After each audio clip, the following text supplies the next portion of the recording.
କ୍ରିୟାଗତ ବୈଶିଷ୍ଟ୍ୟ କ'ଣ? କରୁଛି, କରିଛି, କଲା, କଲା, ତାପରେ କରନ୍ତି, କରନ୍, ପଢ଼ୁଅଛି, ପଢ଼ୁଛନ୍, କରିବା ଅଛି। ଧ୍ୱନିତାତ୍ତ୍ୱିକ ବୈଶିଷ୍ଟ୍ୟ କ'ଣ? ନା ଶବ୍ଦ ଗୁଡ଼ିକ ଶେଷରେ ଥିବା ଅସ୍ୱର ଲୋପ ପାଇଥାଏ। ଯେମିତିକି ଭାତକୁ ଭାତ, ପାଣିକୁ ପାଏନ୍, ସେମିତି କିଛି ଏକ୍ଜାମ୍ପଲ୍ ଅଛି। ମାଟିକୁ ମାଏଟ୍, ସେମିତି କୁହାଯାଏ। 2 ନମ୍ବର ପାର୍ଟରେ ମୁଁ ତୁମମାନଙ୍କୁ ସ୍ୱାଗତ କରୁଛି ହେଲା। +3 ଥାର୍ଡ଼ ସେମିଷ୍ଟାର ଓଡ଼ିଆ ଅନର୍ସ ପିଲାମାନେ, ତ ତୁମମାନଙ୍କର ଯେଉଁ ଆଞ୍ଚଳିକ ଭାଷା ବିଷୟରେ ଆଲୋଚନା କରାଯାଇଥିଲା କ୍ୱେଶ୍ଚନଟି। ତ ଯେଉଁମାନେ ଫାର୍ଷ୍ଟ ପାର୍ଟଟି ଦେଖିନ ତ ଯାଇକିନା ଦେଖିଦିଅ, ନହେଲେ ସେକେଣ୍ଡ ପାର୍ଟଟି ମଧ୍ୟ କିଛି ବୁଝିପାରିବେ ନାହିଁ। ତାର ବିଭାଗୀକରଣ, ଏହା ଯେମିତି ଓଡ଼ିଆ ଭାଷାକୁ 2 ଭାଗରେ ବିଭକ୍ତ କରାଯାଇଛି, ଗୋଟେ ମାନକ ଭାଷା ଆଉ ଗୋଟେ ଉପଭାଷା। ସେମିତି ଉପଭାଷାକୁ ମଧ୍ୟ 3 ଭାଗରେ ବିଭକ୍ତ କରାଯାଇଛି, ଗୋଟେ ପଶ୍ଚିମାଞ୍ଚଳୀୟ ଉପଭାଷା, ଆଉ ଗୋଟେ ଦକ୍ଷିଣାଞ୍ଚଳୀୟ ଉପଭାଷା, ଆଉ ଗୋଟେ ଉତ୍ତରାଞ୍ଚଳୀୟ ଉପଭାଷା। ଆମର ଯେଉଁ ଅଛି ଏ ଦକ୍ଷିଣାଞ୍ଚଳୀୟ ଉପଭାଷା, ଏହାକୁ ମଧ୍ୟ 5 ଭାଗରେ ବିଭକ୍ତ କରାଯାଇଛି। ଏହା କ'ଣ କ'ଣ? ଗଞ୍ଜାମ, ଦେଶୀୟ, ଝରିଆ, ଓଡ୍ରି ଆଉ ରେଲି। ଆଉ ଯେଉଁ ଆମର ଉତ୍ତରୀୟ ଉପଭାଷାକୁ ମଧ୍ୟ ଆମର 2 ଭାଗରେ ବିଭକ୍ତ କରାଯାଇଛି। କ'ଣ କ'ଣ? ଗୋଟେ ହେଉଛି ବାଲେଶ୍ୱରୀ ଭାଷା, ଆଉ ଗୋଟେ କୁରୁମାଡ଼ି ଭାଷା। ଆଉ ଆମର ପଶ୍ଚିମାଞ୍ଚଳୀୟ ଉପଭାଷାକୁ ମଧ୍ୟ କେତେ ବିଭକ୍ତ କରାଯାଇଛି? ନା 7 ଭାଗରେ ବିଭକ୍ତ କରାଯାଇଛି। କ'ଣ କ'ଣ? ଗୋଟେ ସମ୍ବଲପୁରୀ, ତାପରେ ସାବରୀ, ଆଗ୍ରିଆ, ଲରିଆ, ଭୁଲିଆ, ପହରିଆ ଉପଭାଷା ଇତ୍ୟାଦି କେତେ ଭାଗରେ? ନା 7 ଭାଗରେ ବିଭକ୍ତ କରାଯାଇଛି ହେଲା। ଭାଷା ମାନବ ଜାତିର ଏକ ବିଶିଷ୍ଟ ଉଦ୍ଭାବନା। ପୃଥିବୀରେ 7ଟି ଭାଷା ପରିବାର ରହିଛି। କେତୋଟି? ନା ପୃଥିବୀରେ 7ଟି ଭାଷା ପରିବାର ରହିଛି। ତନ୍ମଧ୍ୟରୁ ଇଣ୍ଡୋ ୟୁରୋପୀୟ ଭାଷା ପରିବାରର ସର୍ବବୃହତ।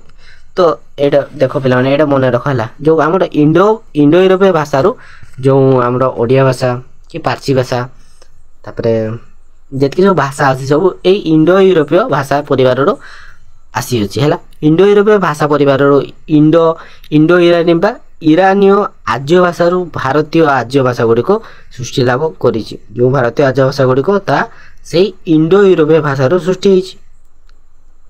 ତ ମଧ୍ୟ ଭାରତୀୟ ଆର୍ଯ୍ୟ ଭାଷାର ପ୍ରାକୃତ ଭାଷାରୁ ମାଗଧୀ ଅପଭ୍ରଂଶ ଭାଷାର ଜନ୍ମ। ମାଗଧୀ ଭାଷାର ପୂର୍ବ ମାଗଧୀ ଅପଭ୍ରଂଶ ଭାଷାର ପରିବାରରୁ ଓଡ଼ିଆ ଭାଷାର ଉତ୍ପତ୍ତି ଘଟିଛି। ଗୋଟିଏ ଭାଷା ଅନ୍ୟ ଭାଷା ସଂସ୍ପର୍ଶରେ ଆସି କାଳକ୍ରମେ ଅନ୍ୟ ଏକ ପରିବର୍ତ୍ତିତ ରୂପ ଧାରଣ କରେ। ପ୍ରଥମେ ଆମ ମସ୍ତିଷ୍କରେ ଗୋଟିଏ କଥା ବସାବନ୍ଧି ରହେ କି ଓଡ଼ିଶାର ଲୋକ ଓଡ଼ିଆ, ଆନ୍ଧ୍ରର ଲୋକ ତେଲୁଗୁ, କଲିକତାର ଲୋକ ବଙ୍ଗାଳୀ ଭାଷା କୁହନ୍ତି। ଏହି ସମୟରେ ଆଞ୍ଚଳିକ ସ୍ତରରେ ଥିବା ଭାଷା କଥା ଆମେ ଚିନ୍ତା ମଧ୍ୟ କରିନଥାଉ। ଓଡ଼ିଶାର ଭାଷା ହେଲେ ମଧ୍ୟ ପଶ୍ଚିମ ଓଡ଼ିଶା, ଉତ୍ତର, ଦକ୍ଷିଣ ସବୁଠାରେ ତାହାର ରୂପ ସମାନ ନଥାଏ। ମାନେ ଓଡ଼ିଶାରେ ଓଡ଼ିଆ ଭାଷା କୁହାଯାଏ, କିନ୍ତୁ ପଶ୍ଚିମାଞ୍ଚଳ, ଦକ୍ଷିଣ ଓଡ଼ିଶା, ଉତ୍ତର ଓଡ଼ିଶା ସେଇମାନେ ଭାଷା ସେମ୍ ନଥାଏ, କିଛି ଡିଫରେଣ୍ଟ ଦେଖାଯାଇଥାଏ। କ'ଣ? ଆଞ୍ଚଳିକ ଭାଷାକୁ ଉପଭାଷା, ବିଭାଷା, ଭାଷା ବୋଲି କୁହାଯାଏ। ଅଞ୍ଚଳ ଭେଦରେ ଓଡ଼ିଆ ଭାଷା ବିଭିନ୍ନ ରୂପ ଧାରଣ କରିଛି। ଉତ୍ତରରେ ବଙ୍ଗଳା ଭାଷା ସଂସ୍ପର୍ଶରେ, ଦକ୍ଷିଣରେ ତେଲୁଗୁ, ପଶ୍ଚିମରେ ହିନ୍ଦୀ ଭାଷା ସଂସ୍ପର୍ଶରେ ଆସି ଓଡ଼ିଆ ଭାଷା ଉତ୍ତର, ଦକ୍ଷିଣ ଓ ପଶ୍ଚିମ ଓଡ଼ିଶାରେ ଆଉ ସମାନ ଆକାରରେ ନାହିଁ। ପ୍ରଫେସର ଗୋଲକ ବିହାରୀ ଧଳ ତାଙ୍କର ପୁସ୍ତକ ଭାଷାଶାସ୍ତ୍ର ପରିଚୟର ପୃଷ୍ଠା ସଂଖ୍ୟା 144ରେ ମାନକ ଭାଷାର ସଂଜ୍ଞା ଦେବାକୁ ଯାଇ ଲେଖିଛନ୍ତି ଯେ ଜଣେ ଲୋକ ଗୋଟିଏ ଭାଷା କହିଲା ବେଳେ ଯଦି ସେହି ଭାଷାଭାଷୀ ଅନ୍ୟ ଲୋକେ ଅନ୍ୟ କିଛି ଅନ୍ୟଥା ଅନୁଭବ ନ କରନ୍ତି ତାହେଲେ ମୋଟାମୋଟି ଭାବରେ ତାକୁ ମାନବ ଭାଷା କୁହାଯିବ, ଯଦି ସେମାନେ ବୁଝିପାରନ୍ତି। ଉତ୍ତରାଞ୍ଚଳୀୟ ଓଡ଼ିଆ ବା ବାଲେଶ୍ୱରୀ ଆଞ୍ଚଳିକ ଭାଷା। ଉତ୍ତର ବାଲେଶ୍ୱର କେଉଁଝର ମୟୂରଭଞ୍ଜ ଜିଲ୍ଲାରେ କଥିତ ଭାଷା ଭାବେ ବ୍ୟବହୃତ ଭାଷାକୁ ଓଡ଼ିଶାର ଉତ୍ତରାଞ୍ଚଳରେ ଉପଭାଷା ବା ବାଲେଶ୍ୱରୀ ଭାଷା ମଧ୍ୟ କୁହାଯାଏ। ଏହି ଭାଷାଟି ଉପରୋକ୍ତ ଜିଲ୍ଲାମାନଙ୍କର ବିସ୍ତୃତ ଅଞ୍ଚଳର ଜନସାଧାରଣଙ୍କର ନିତ୍ୟ ବ୍ୟବହାର ବା କଥିତ ଭାଷା ଅଟେ। ସେମାନେ ନିତିଦିନ ସେଇ ଲାଙ୍ଗୁଏଜକୁ ୟୁଜ୍ କରିଥାନ୍ତି। ବାଲେଶ୍ୱରର ଭାଷା ବଙ୍ଗଳା ଭାଷା ସଂସ୍ପର୍ଶରେ ପ୍ରଭାବିତ ହୋଇଛି। ସେହିପରି ମୟୂରଭଞ୍ଜର କଥିତ ଭାଷା ବଙ୍ଗଳା ଓ ହିନ୍ଦୀ ଭାଷା ସଂସ୍ପର୍ଶରେ ଆସି ପହଞ୍ଚିଛି। ଏହି ଦୃଷ୍ଟିରୁ ଉଭୟ ଭାଷା କ୍ଷେତ୍ରରେ କଥିତ ଭାଷାରେ ଭିନ୍ନତା ଦେଖାଯାଇଥାଏ। ଓଡ଼ିଆ ଭାଷା ସଂସ୍ପର୍ଶରେ ସର୍ଭେ କରୁଥିବା ସମୟରେ 4 ଜଣ ଗ୍ରିୟରସନ୍ ଓଡ଼ିଆ ମାନଙ୍କର ଭାଷାଠାରୁ ଉତ୍ତରାଞ୍ଚଳୀୟ ଓଡ଼ିଆ ଭାଷାର କିଛି ବୈଷମ୍ୟ ଥିବା କଥା ସେମାନେ କହିଥିଲେ। ତାପରେ କ'ଣ ଅଛି ନା ଧ୍ୱନି ତତ୍ତ୍ୱ ବା ଧ୍ୱନିଗତ ବୈଶିଷ୍ଟ୍ୟ। ସ୍ୱରଗତ ବିଶିଷ୍ଟ ଆଲୋଚନା କରିବା କ'ଣ ଅଛି ନା ଏଟା ହେଉଛି ମାନକ ଓଡ଼ିଆ, ଏଟା ହେଉଛି ବାଲେଶ୍ୱର କ'ଣ ବାଲେଶ୍ୱରୀ ଓଡ଼ିଆ। କୂଳକୁ କ'ଣ କୁହାଯାଏ କୁଳ, ଝାଡ଼କୁ ଝାଲ, ପବନକୁ ପବନ, ସେମିତି ଓର ଲୋପ ପାଇଥାଏ ହେଲା। ଓଟାକୁ ସେମାନେ ବେଶୀ କରନ୍ତି ନାହିଁ ବାଲେଶ୍ୱରିଆ ଲୋକ। ବଡ଼ ଭାଇକୁ ବଡ଼ ଭାଇ, ସାନ ଭଉଣୀକୁ ସାନ ଭଉଣୀ। ସ୍ୱରଧ୍ୱନି ପରିବର୍ତ୍ତେ ଉତ୍ତରାଞ୍ଚଳୀୟ ଓଡ଼ିଆରେ ଉର ବ୍ୟବହାର କରାଯାଇଥାଏ। କେତେକ କ୍ଷେତ୍ରରେ ଉଟି ଓ ଭଳି ଉଚ୍ଚାରିତ ହୁଏ। ଉଦାହରଣ ସ୍ୱରୂପ ଗୋଟେ ହେଉଛି ମାନକ ଓଡ଼ିଆ, ଆଉ ଗୋଟେ ବାଲେଶ୍ୱରୀ ଓଡ଼ିଆର ଆଉ ଗୋଟେ ଏକ୍ଜାମ୍ପଲ୍ ଦେଇଛି, ଯେମିତିକି ପୋକକୁ କୁହାଯାଏ ପୁକ, ଗଡ଼କୁ ଗୁଡ଼, ପୋଲିସକୁ ପୁଲିସ, ଅଦାକୁ ଅଦା। ତାପରେ ଉଇକୁ ଓଇ, ଓ ବଦଳରେ ହର୍ଷର ବ୍ୟବହାର ହୋଇଥାଏ। ବ୍ୟଞ୍ଜନ ଧ୍ୱନିଗତ ବୈଶିଷ୍ଟ୍ୟ। ମାନକ ଓଡ଼ିଆ ଆଉ ଗୋଟେ ବାଲେଶ୍ୱରୀ ଓଡ଼ିଆ, ଏଇଟା ବି କିଛି ଦେଇଛି ଏକ୍ଜାମ୍ପଲ୍।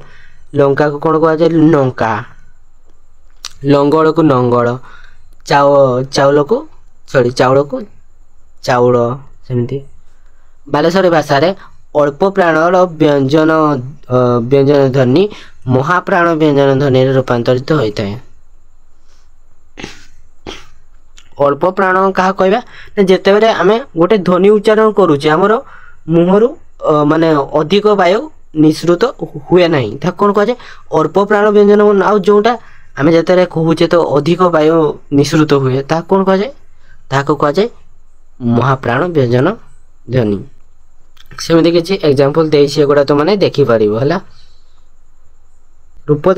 ରୂପଗତ ବୈଶିଷ୍ଟ୍ୟ, ଏଇଟା ହେଉଛି ଉକ୍ତିଗତ ବୈଶିଷ୍ଟ୍ୟ। ବାଲେଶ୍ୱରୀ ଓଡ଼ିଆ ଉପଭାଷାରେ ବିଭକ୍ତି ବ୍ୟବହାର ମାନଙ୍କର ଓଡ଼ିଆ ଭାଷା ଠାରୁ କିଛି ପ୍ରଭେଦ ରହିଛି। କ'ଣ ରହିଛି? କର୍ମକାରକ ଦ୍ୱିତୀୟ ବିଭକ୍ତିରେ କୁ କି ତେ ଲାଗେ, କୁ ନାନୀ କି ତମକେ। କର୍ମକାରକ ତୃତୀୟ ବିଭକ୍ତିରେ ର ଦେଇ ଲାଗେ। ସମ୍ପ୍ରଦାନ କାରକ ଚତୁର୍ଥ ବିଭକ୍ତିରେ କୁ କି ଲାଗେ। ଅଧିକରଣ କାରକ ସପ୍ତମ ବିଭକ୍ତିରେ ର ଲାଗେ। ସର୍ବନାମ ବୈଶିଷ୍ଟ୍ୟ। ଉତ୍ତରାଞ୍ଚଳ ଓଡ଼ିଆ ଉପଭାଷାରେ କେତେକ ସ୍ୱତନ୍ତ୍ର ସର୍ବନାମ ପଦର ବ୍ୟବହାର ଦେଖିବାକୁ ମିଳେ।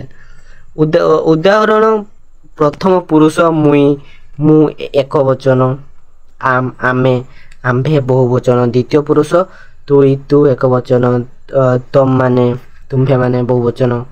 ସେମିତି କିଛି ବୈଶିଷ୍ଟ୍ୟ ଦେଇଛି ହେଲା। ତ ଏଗୁଡ଼ା ମୁଁ କିଛି ପଢ଼ୁନାହିଁ, ଏଗୁଡ଼ା ତୁମମାନେ ପଢ଼ା କରିଦିଅ। ଶବ୍ଦତତ୍ତ୍ୱ ବା ଶବ୍ଦଗତ ବୈଶିଷ୍ଟ୍ୟ। ଉତ୍ତରାଞ୍ଚଳୀୟ ଓଡ଼ିଆ ଉପଭାଷାରେ ମାନକ ଓଡ଼ିଆ ଭିନ୍ନ କିଛି ସ୍ୱତନ୍ତ୍ର ଶବ୍ଦର ବ୍ୟବହାର ଦେଖିବାକୁ ମିଳିଥାଏ। ଯେପରି ମାମିକୁ ମାଇଁ, ପୂଜାକୁ ମୁଢ଼ି, ବୋହୂକୁ ଭାଉଜ, ଦାଦାକୁ ବଡ଼ ଭାଇ, କଡ଼ାକୁ କଜଳ, ଡିମ୍କୁ ଅଣ୍ଡା, ବାଦଳକୁ ମେଘ ବା ବାକୁ ବାପା, କିସ କ'ଣ, ଭୋଗିବା ପଳେଇବା, ଛାଙ୍କିବା ଛାଣିବା ଇତ୍ୟାଦି। କୁଡ଼ୁମାଡ଼ି ଉପଭାଷା, ସେଟା ବାଲେଶ୍ୱରୀ ଗଲା। ଏନ କ'ଣ ପଢ଼ିବା ନା କୁଡ଼ୁମାଡ଼ି ଉପଭାଷା। କୁଡ଼ୁମାଡ଼ି ଏକ ଆଞ୍ଚଳିକ ବୋଲି ଏହା ଓଡ଼ିଶାର କେଉଁଝର ଓ ମୟୂରଭଞ୍ଜ ଅଞ୍ଚଳରେ ବାସ କରୁଥିବା କୁରୁମା ସମ୍ପ୍ରଦାୟର କଥିତ ଭାଷା ଅଟେ।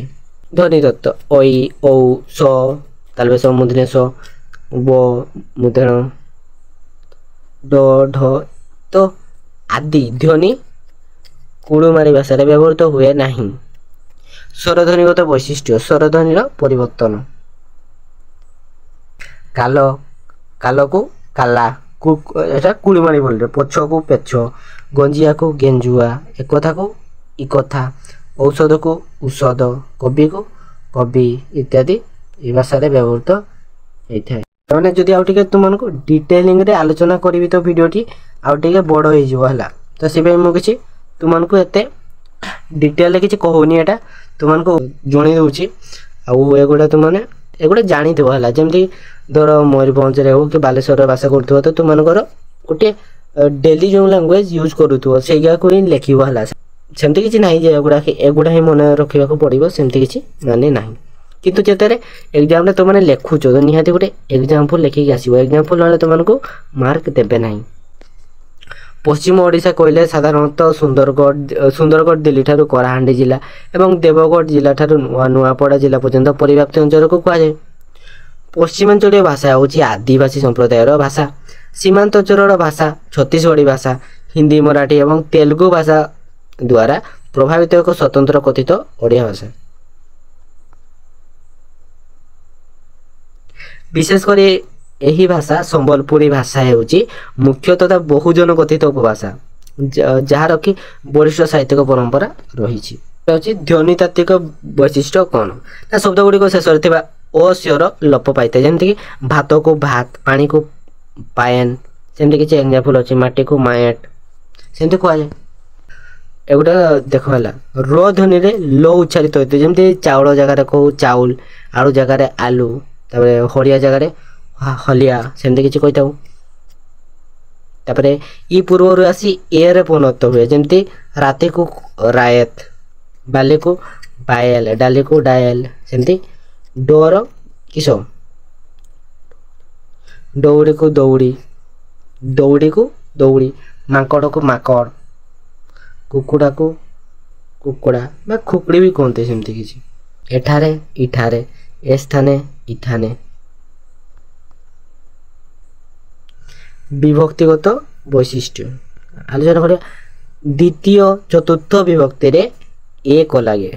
ଯେମିତିକି ମୋତେ, ମକେ, ତୋତେ, ତୋକେ, ମକେ, ତୋକେ। ସେମିତି ଦୁଇ ଆଉ ଚତୁର୍ଥୀ ବିଭକ୍ତିରେ ଏକ ଲାଗେ ହେଲା। ତାପରେ ପଞ୍ଚମୀ ସ୍ଥାନରେ ନୁ ଠାରୁ ଜୋ ବିଭକ୍ତି, ଗଛରୁ ଗଛନୁ, ରାମ ଠାରୁ ରାମଠାନୁ, ଦିମୁ, ଜାମୁ ଇତ୍ୟାଦି ଲାଗିଥାଏ। ତାପରେ ସପ୍ତମ ବିଭକ୍ତିରେ ନେ ଠାରେ ଇ ବ୍ୟବହାର ହୋଇଥାଏ। ଗଛରେ ଗଛନେ, ଏଠାରେ ଇଠାନେ। ସର୍ବନାମଗତ ବୈଶିଷ୍ଟ୍ୟ ମୁଇଁ, ମୁକୁ ମୁଇଁ, ତୁକୁ ତୁଇଁ, ସେ ହେ, ଯେ ଯେନ୍, ସେମାନେ ଏମାନେ। କ୍ରିୟାଗତ ବୈଶିଷ୍ଟ୍ୟ କ'ଣ? କରୁଛି, କରଛି, କଲା, କଲା। ତାପରେ କରନ୍ତି, କରନ୍, ପଢ଼ୁଅଛି, ପଢ଼ୁଛନ୍, କରି। ସମ୍ବଲପୁରରେ କ'ଣ? ଅଇଁଠା, ଓଡ଼ିଆରେ ଅଇଁଠା। ଉକିଲ, ଓଡ଼ିଆରେ ଓକିଲ। ଏଗୁଡ଼ା ତ ସବୁକା ନାହିଁ। ଯେଉଁମାନେ ସମ୍ବଲପୁରରେ ଖାସ୍ କରି ବସବାସ କରନ୍ତି ତ ତାଙ୍କର ପାଇଁ ସେମାନେ ଜାଣିଥିବେ ତାଙ୍କର ଭାଷା, ତ ତାଙ୍କ ପାଇଁ ଟିକେ ଇଜି ହେବ। ଏଗୁଡ଼ା କିଛି ସମ୍ବଲପୁରରୁ ଓଡ଼ିଆ ଭାଷା କୁହାଯାଇଛି, ଏଗୁଡ଼ାକ ତୁମେ ପଢ଼ିଦିଅ ହେଲା। ପଶ୍ଚିମାଞ୍ଚଳ ଓଡ଼ିଆ ଉପଭାଷା ସମ୍ବଲପୁରୀ ଯେମିତି ଉଚ୍ଚାରିତ ହୁଏ, ବୌଦ୍ଧ, କଳାହାଣ୍ଡି, ସୁନ୍ଦରଗଡ଼ରେ ସେମିତି ଉଚ୍ଚାରିତ ହୁଏ ନାହିଁ। ସେଥିରେ କିଛି ପାର୍ଥକ୍ୟ ପରିଲକ୍ଷିତ ହୋଇଥାଏ। କିନ୍ତୁ ପଶ୍ଚିମାଞ୍ଚଳ ଓଡ଼ିଆ ସମ୍ବଲପୁରରେ ଉଚ୍ଚକୋଟୀର ସାହିତ୍ୟ ସୃଷ୍ଟି ହେଉଛି। ଏଥିସହିତ ବ୍ୟାକରଣ ଓ ଶବ୍ଦକୋଷ ମଧ୍ୟ ରଚନା କରାଗଲାଣି। ଏଥିରେ ବୈଷମ୍ୟ ସୃଷ୍ଟି ବାରି ହୋଇପଡ଼େ। ସେଥିପାଇଁ ଏହାକୁ ଓଡ଼ିଆ ଭାଷାର ଏକ ଉପଭାଷା ବୋଲି କୁହାଯାଇଛି। କେତେକ ଉଦାହରଣ ହେଉଛି ସାଦରୀ ନାମକ ଏକ ସମ୍ପ୍ରଦାୟ ଓଡ଼ିଶାର ସୁନ୍ଦରଗଡ଼ ଜିଲ୍ଲାରେ ବସବାସ କରନ୍ତି। ସେମାନେ କଥିତ ଭାଷା ଭାବରେ ଯେଉଁ ଭାଷା ବ୍ୟବହାର କରନ୍ତି ତାକୁ ସାଦରୀ ବୋଲି କୁହାଯାଏ। ଉଦାହରଣ ସ୍ୱରୂପ ଯେମିତି ମାନକ ଓଡ଼ିଆ ଭାଷା ଘାସକୁ ସାଦରୀ ଭାଷାରେ ଘାସ, ଘରକୁ ଘର, ଗୀତକୁ ଗୀତ, ସେମିତି କିଛି ହଣତ ଲାଗିଥାଏ। ତାପରେ ଅଗ୍ରିଆ ଆଗ୍ରା ଅଞ୍ଚଳରେ ବସବାସ କରୁଥିବା ଏକ ସମ୍ପ୍ରଦାୟ ହେଉଛି ଅଗ୍ରିଆ। ଏମାନଙ୍କର କଥିତ ଭାଷାକୁ ଅଗ୍ରିଆ ବୋଲି କୁହାଯାଇଥାଏ। ଏମାନେ ଆଗ୍ରାରୁ କ୍ରମେ ଓଡ଼ିଶାର ବଲାଙ୍ଗୀର, ପାଟଣାଗଡ଼ ଓ ପଶ୍ଚିମ ଓଡ଼ିଶାରେ ବସତି ସ୍ଥାପନ କଲେ। ତେଣୁ ଏ ଭାଷାରେ ଛତିଶଗଡ଼ି ଓ ପୂର୍ବୀ ହିନ୍ଦୀର ପ୍ରଭାବ ସୁସ୍ପଷ୍ଟ। ଏଟା ହେଉଛି ମାନକ ଓଡ଼ିଆ, ଏଟା ଅଗ୍ରିଆ ବୋଲି। ଦୂର, ଧୂର, ସୁନା, ସନ୍, ଧଳା, ଧବ ଇତ୍ୟାଦି। ଦକ୍ଷିଣାଞ୍ଚଳୀୟ କଥିତ ଭାଷାର କଥିତ କ୍ଷେତ୍ର ହେଉଛି ଗଞ୍ଜାମ, ଗଜପତି, ରାୟଗଡ଼ା, କୋରାପୁଟ, ନବରଙ୍ଗପୁର, ମାଲକାନଗିରି। ଏହି କ୍ଷେତ୍ରରେ ବିଶେଷତ୍ୱ ହେଉଛି ଏଥିରେ ତିନୋଟି ସଂସ୍କୃତିର ମିଳନ ହୋଇଛି, ଯଥା ଆର୍ଯ୍ୟ ସଂସ୍କୃତି, ଦ୍ରାବିଡ଼ ସଂସ୍କୃତି ଆଉ ଶାବର ସଂସ୍କୃତି। ଏହିପରି ଭାଷା ଦୃଷ୍ଟିରୁ ଆର୍ଯ୍ୟ, ଦ୍ରାବିଡ଼ ଓ ମୁଣ୍ଡା ଗୋଷ୍ଠୀ ଉପଭାଷାର ପ୍ରଭାବ ଭାବରେ ଦେଶୀୟ, ଓଡ୍ରି, ଝୋରିଆ ସବୁ ମଧ୍ୟରେ ଗଞ୍ଜାମୀ ଉପଭାଷା ବେଶ ପ୍ରଣିଧାନ ଯୋଗ୍ୟ। ଏହି ଭାଷା ଉପରେ ପଡ଼ୋଶୀ ତେଲୁଗୁ ଭାଷାର ପ୍ରଭାବ ଅଧିକ। ଐତିହାସିକ, ସାଂସ୍କୃତିକ, ବାଣିଜ୍ୟିକ ତଥା ଭାଷାତାତ୍ତ୍ୱିକ ଦୃଷ୍ଟିକୋଣରୁ ଏହାର ଏକ ସ୍ୱତନ୍ତ୍ର ପରିଚୟ। ଧ୍ୱନିଗତ ବୈଶିଷ୍ଟ୍ୟ ଆଲପିନ ଆଲୋ ପିନୁ, ବସ ବାସୁ, ଗ୍ୟାସ ଗ୍ୟାସୁ, ପିଅନ ପିଉନୁ ଇତ୍ୟାଦି। ଇଂରାଜୀ ବ୍ୟଞ୍ଜନ ସନ୍ଧିଯୁକ୍ତ ଶବ୍ଦରେ ଥିବା ଠାରୁ ଗୁରୁତ୍ୱ ଦେଇ ଉଦାହରଣ ଯେମିତି ଲଜ୍, ଲଜ୍କୁ ଆମେ ଜାଣିଛେ ଲଜ୍ ତାକୁ କ'ଣ କୁହାଯାଏ ଲାଡଜ୍ ବା ଲଡଜ୍। ସେମିତି ବେଜ୍କୁ ବ୍ୟାଡଜ୍, ବଜେଟ୍କୁ ବଜେଜଟ୍। ସେମିତି କିଛି ରୂପଗତ ବୈଶିଷ୍ଟ୍ୟ ଏଠାରେ, ଇଠାରେ, ଏଥିରେ, ୟାଥିରୁ ଇତ୍ୟାଦି ରୂପଗତ ବୈଶିଷ୍ଟ୍ୟ ଗଲା। ଏଗୁଡ଼ା ହେଉଛି ଶବ୍ଦ ସଞ୍ଚାର। ଏଇଟା ଗଞ୍ଜାମୀ ଭାଷା, ଏଇଟା ତାର ଓଡ଼ିଆ ମିନିଂ। ଏଇଟା ବି ସେମିତି ଗଞ୍ଜାରୀ ଭାଷା, ଏଇଟା ତାର ଓଡ଼ିଆ ମିନିଂ। ଏଗୁଡ଼ା ତୁମେ ପଢ଼ା କର ହେଲା। ଏଗୁଡ଼ା ବି ସେମିତି କିଛି ଦେଇଛି ଏକ୍ଜାମ୍ପଲ୍। ତାପରେ ଅଛି ଓଡ଼ିଶାର ଦକ୍ଷିଣାଞ୍ଚଳୀୟ ଓଡ଼ିଆ ଉପଭାଷାରେ କୋରାପୁଟର ଭାଷା ଅନ୍ତର୍ଭୁକ୍ତ ଥିଲେ ମଧ୍ୟ ଏହାର ଉଚ୍ଚାରଣ ଥିବା ସ୍ୱତନ୍ତ୍ର ପାଇଁ ଏହାକୁ ଏକ ସ୍ୱତନ୍ତ୍ର ଭାଷା ବୋଲି କୁହାଯାଇପାରେ। କୋରାପୁଟ ଆଞ୍ଚଳିକ ଭାଷା ବା ଦେଶୀୟ ଆଞ୍ଚଳିକ ଭାଷା ଭାବରେ ଏହାକୁ ନାମିତ କରାଯାଇପାରେ। ଓଡ଼ିଆ କାଜର, ତାକୁ କୋରାପୁଟରେ କାଜର, ଜୋରକୁ ଜୋର, ଚିରାକୁ ଚୋରା, ସେମିତି କିଛି କୁହାଯାଇଥାଏ ସମ୍ବଲପୁରରେ। ତାପରେ ଝରିଆ ବୋଲି, ଏଟା ଲାଷ୍ଟ। କୋରାପୁଟ ଜିଲ୍ଲାର କଟପାଡ଼ ବିଷମ କଟକ ବୈପାରିଗୁଡ଼ା ଅଞ୍ଚଳରେ ପରଜା ନାମକ ଏକ ଆଦିବାସୀ ସମ୍ପ୍ରଦାୟ ବସବାସ କରନ୍ତି। ଝରିଆ ଏହି ସମ୍ପ୍ରଦାୟର ଏକ ଶାଖା। ଝରିଆମାନଙ୍କର ଭାଷାକୁ ଝରିଆ ଭାଷା କୁହାଯାଇଥାଏ। ଏହା ଆର୍ଯ୍ୟ ଭାଷାର ମାଳି, ରଣା, ଗୌଡ଼ ଜାତିର ଲୋକମାନେ ମଧ୍ୟ କେତେକ ଅଞ୍ଚଳରେ ବ୍ୟବହୃତ କରନ୍ତି। ଆସକୁ ଆସ, ତରକୁ ତର ଇତ୍ୟାଦି ବ୍ୟବହୃତ ହୋଇଥାଏ। ଉଡ୍ରି ଆଞ୍ଚଳିକ ଭାଷା। ଓଡ଼ିଶାର ବିଭିନ୍ନ ସ୍ଥାନରେ ଯେ ଓଡ଼ିଆ ଉପଭାଷା ପ୍ରଚଳିତ ତାହା ନୁହେଁ। ଅଧିକନ୍ତୁ ମଧ୍ୟପ୍ରଦେଶରୁ ବସ୍ତର ଜିଲ୍ଲା ଓଡ଼ିଶାର କୋରାପୁଟ ଜିଲ୍ଲାରେ ଉଡ୍ରି ଜାତିର ଲୋକେ ବସବାସ କରନ୍ତି। ଉଡ୍ରି ସେମାନଙ୍କର କଥିତ ଭାଷା। ଭୌଗୋଳିକ କାରଣରୁ ଏହା ଛତିଶଗଡ଼ି, ମରାଠୀ, ତେଲୁଗୁ ଓ ଆଦିବାସୀ ଭାଷା ଦ୍ୱାରା ବିଶେଷ ଭାବରେ ପ୍ରଭାବିତ ହୋଇଥାଏ। କୋରାପୁଟ ବିଶେଷ ଭାବରେ ଆଦିବାସୀ ଲୋକମାନେ ବସବାସ କରନ୍ତି। ରଙ୍ଗକୁ ରଙ୍ଗ, ରେଲି ଉପଭାଷା। ରେଲି ଉପଭାଷା ସାଧାରଣତଃ ଗଞ୍ଜାମ ଜିଲ୍ଲାର ପାରଳାଖେମୁଣ୍ଡି ଓ କୋରାପୁଟ ଜିଲ୍ଲାର ଗୁଣପୁର ଅଞ୍ଚଳରେ ଏହି ଭାଷା ବ୍ୟବହୃତ ହୋଇଥାଏ। ଓଡ଼ିଶାର ଦକ୍ଷିଣାଞ୍ଚଳରେ ଏହି ଭାଷା ପ୍ରଚଳନ ହେଉଥିବାରୁ ତେଲୁଗୁ ଭାଷା ସହ ଏହି ରେଲି ଭାଷା ଓଡ଼ିଆ ସହିତ ସମ୍ପୃକ୍ତ ହୋଇଥାଏ। କିଛି ଏକ୍ଜାମ୍ପଲ୍ ଦେଇଛି। କଥାରୁ କଥା ମାନେ ଅରୁ ଆ ହେଇଯାଏ, ଯେମିତି ଅପା, ଅପା, ଅରୁ ଆ, ଧନୁ, ଧୁନି, ଅରୁ ହସ, ସେମିତି ହେଇଥାଏ। ତ ପିଲାମାନେ ଆଜିର କ୍ଲାସ୍ଟି ପ୍ରାୟତଃ ବହୁତ ବଡ଼ ହେଇପାରେ, ମୁଁ ଜାଣିଛି। ଏଇ କ୍ଲାସ୍ଟି ତୁମମାନଙ୍କର କିଛି ପିଲାଙ୍କର ବୁଝି ହେଇଥିବ, ତ ତୁମମାନଙ୍କର ଭଲସେ ବୁଝି ହେଇନଥିବ। ତେଣୁକରି ତୁମମାନଙ୍କ ପାଇଁ ଆଉ ଗୋଟେ କ୍ଲାସ୍ ଆଣିକି ଏଗୁଡ଼ିକ ଯେଉଁ ତୁମମାନେ ନୋଟ୍ରେ ଲେଖିଲା ପରେ କିଛି ଆଣିବି, ଏଗୁଡ଼ା ତୁମମାନେ କିଛି ନୋଟ୍ରେ ଲେଖିବ ନାହିଁ ହେଲା। ଏଗୁଡ଼ା ତୁମମାନଙ୍କୁ ବୁଝିବା ପାଇଁ ଆଜିର କ୍ଲାସ୍ଟି କରିଥିଲି। ଯଦି ଭିଡ଼ିଓଟି ଭଲ ଲାଗିଛି କମେଣ୍ଟ ମାଧ୍ୟମରେ କୁହନ୍ତୁ। ତ ଦେହ ଟିକେ ଖରାପ ଅଛି, ତେଣୁ ତୁମମାନଙ୍କୁ ଭଲସେ କିଛି ବେଶୀ ସମୟ କହିପାରୁନାହିଁ, ସେଥିପାଇଁ ସର୍ଟରେ ବୁଝେଇ ଦେଉଛି।